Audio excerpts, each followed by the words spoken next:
अस्सलाम वालेकुम। हमारे निज़ाम शमसी में मुख्तलिफ़ किस्म के ऑब्जेक्ट्स हैं। सूरज भी है, सैयारे भी हैं, चांद भी हैं। ये मेरे पीछे ये तस्वीर है एक खूबसूरत एस्टेरॉयड की। इसका नाम है एरोस। ये तकरीबन 16-17 किलोमीटर बड़ा है।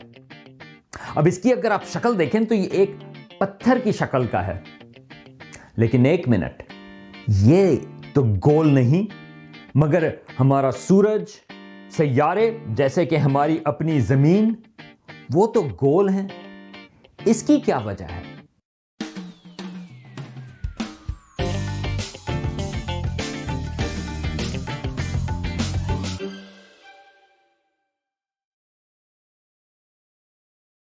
अस्सलाम वालेकुम। आपको पता है जमीन गोल है, गोल मटोल सी। कोई और गोल चीज भी हमारे घरों में रोज बनती है। आटे का पेड़ा कभी बनाया है? मैंने बनाया है। आटे के पेड़े को गोल बनाने के लिए मैंने अपने हाथों की ताकत का इस्तेमाल किया।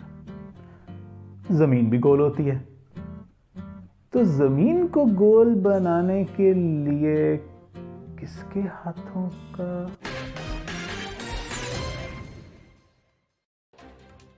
Breaking news. आज की ताज़ी ब्रेकिंग न्यूज के मुताबिक पता लगा है कि दुनिया चिपटी है। आइए चलते हैं हमारे पूरे तमाम जराए के पास। जनाब तवा साहेब। ओफो, कुछ लोग सोचते हैं कि जमीन फ्लैट है, यानी चिपटी, लेकिन ऐसा बिल्कुल नहीं है। आइए देखते हैं।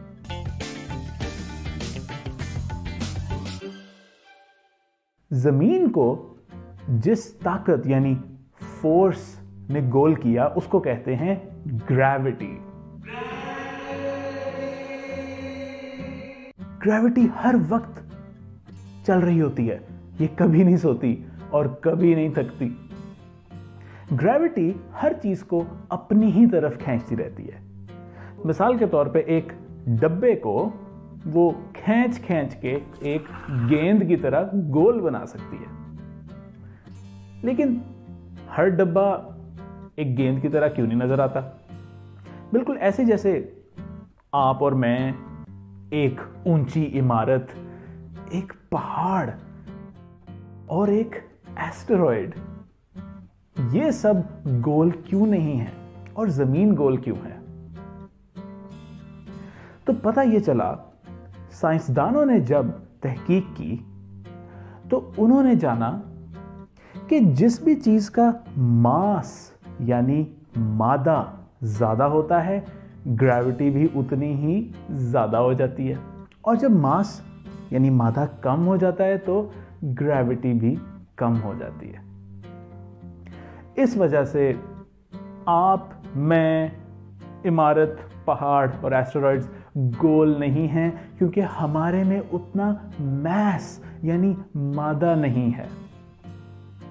और इसी वजह से जमीन, सैयारा मुश्तरी यानी जुपिटर, सूरज और बाकी सितारे गोल हैं।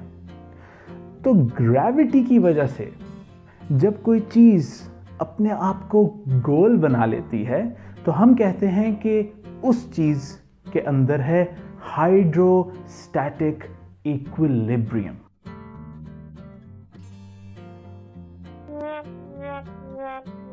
अच्छा बाबा, गोल नहीं है, गोल सी है।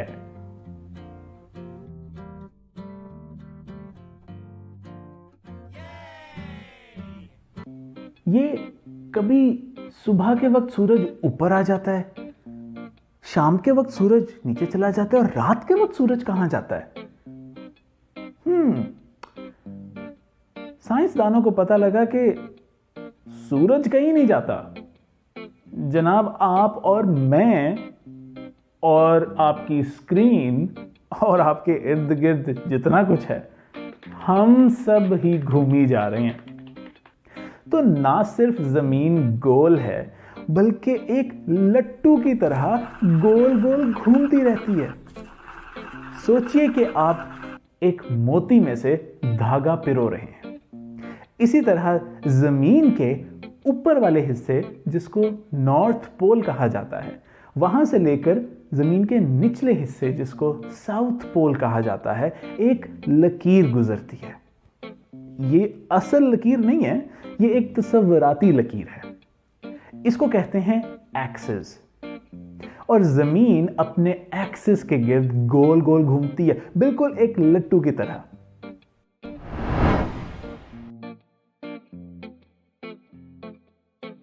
साइंसदान कहते हैं कि अर्थ रोटेट करती है, लेकिन अगर घूमती है तो कितनी स्पीड से घूमती है? चलें कोई अंदाजा लगाते हैं। 100 की स्पीड से, 200 की स्पीड से, 400 की स्पीड से, 500 की स्पीड से। दरअसल जमीन अपने गिर्द 1600 किलोमीटर फी घंटे की रफ्तार से घूमती है। लेकिन ये कितनी स्पीड होती है? एक जहाज से भी तेज स्पीड होती है। तो शायद आप सोच रहे हो कि अगर जमीन और हम इतना तेज घूम रहे हैं तो हमें चक्कर क्यों नहीं आते? ये एक अच्छा सवाल है। तो जमीन एक लट्टू की तरह गोल घूमती है, और जो जमीन की साइड सूरज की तरफ होती है वहां पर दिन होता है, और जो सूरज से परे होती है वहां पर रात होती है। कहीं पे सुबह का टाइम है, कहीं पे शाम का टाइम है, और कहीं पे रात का टाइम है। यह सब इसलिए होता है क्योंकि जमीन अपनी एक्सिस के गिर्द रोटेट करती है। जमीन तो गोल घूमती है, और इतना तेज गोल घूमती है, तो फिर ये अपने गिर्द एक चक्कर कितनी देर में काटती है? यानी कि कितने घंटे लगते हैं इसको एक रोटेशन करने में? सोचें, मेरा ख्याल है आपको इसका जवाब पता है। 24 घंटे। जी हां, जमीन को अपने गिर्द एक चक्कर लगाने में 24 घंटे लगते हैं। दोस्तों, हमारी जमीन अपने एक्सिस पर लट्टू की तरह खड़ी घूम तो रही है, मगर ये कुछ और भी कर रही है क्या? ये एक और तरह भी घूमती है जनाब। हमारी जमीन सूरज के इर्द गिर्द भी चक्कर लगा रही है। इसे कहा जाता है अर्थ्स रेवोल्यूशन। और सूरज का एक पूरा चक्कर लगाने के लिए इसको लग जाते हैं 365 यानी कि 365 दिन, यानी कि एक पूरा साल। इसी वजह से तो आपकी सालगिरह को आने में भी इतना वक्त लग जाता है। तो यानी कि हमारी जमीन हर वक्त हरकत में है, वो भी तो मुख्तलिफ अंदाज में। ये अपने एक्सिस पर घूमती है, जिसे कहते हैं रोटेशन, और साथ ही साथ ये सूरज के इर्द गिर्द रिवॉल्व भी करती है। मगर एक मजे की बात बताऊं, हमारा प्लैनेट अपने एक्सिस पर सीधा नहीं टिका हुआ, बल्कि ये हल्का सा टेढ़ा यानी टिल्टेड है। लेकिन क्या जमीन के इस टेढ़ेपन से हम पर कोई असर पड़ता है? जी हाँ जनाब, इससे आपका बड़ा गहरा फायदा जुड़ा हुआ है। पूछ सकते हैं क्या? एक हिंट दूं आपको। अर्थ की इस टिल्ट की वजह से ही तो आप बर्फ का मजा लेने मरी जा सकते हैं, और साल में कुछ माह मजेदार आम भी जूस सकते हैं। दोस्तों, अर्थ की इस टिल्ट यानी टेढ़ेपन और रोटेशन की वजह से ही इसकी एक साइड कभी ऊपर वाली यानी नॉर्दर्न हिस्सा, या कभी नीचे वाली यानी कि सदर्न हिस्सा सूरज की तरफ ज्यादा झुकी हुई होती है दूसरी साइड के बरक्स। अब ये बताएं ना जरा कि जो साइड ज्यादा झुकी होगी सूरज की तरफ, वहां गर्मियां होंगी या सर्दियां? सही गेस किया आपने, उधर गर्मियों का मौसम होगा। तो जनाब, अब समझ आया आपको कि आखिर अलग अलग मौसमों के पीछे वजह क्या है? चलें, अब हमें यह तो पता चल गया कि दिन और रात क्यों होते हैं, उसका ताल्लुक जमीन की रोटेशन से है। और हमें अब यह भी पता है कि हमारी जमीन जो है वो सूरज के गिर्द घूमती है, जिसको हम रेवोल्यूशन कहते हैं। और हमें यह पता है कि जो हमारे मौसम बदलते हैं उसका ताल्लुक जमीन की टिल्ट से है।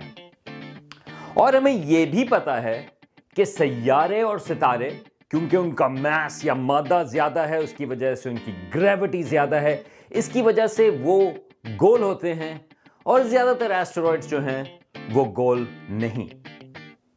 अब ये मेरे पीछे एक तस्वीर है एक एस्टेरॉइड की, इसका नाम है सीरीज, मगर ये तो गोल है। अब इसको हम सैयारा क्यों ना कहें, ये और मसले मसाइल हैं कि हम किस चीज़ को हम सैयारा कहें और किस चीज़ को हम एस्टेरॉइड कहें। इसके बारे में फिर कभी बात करेंगे।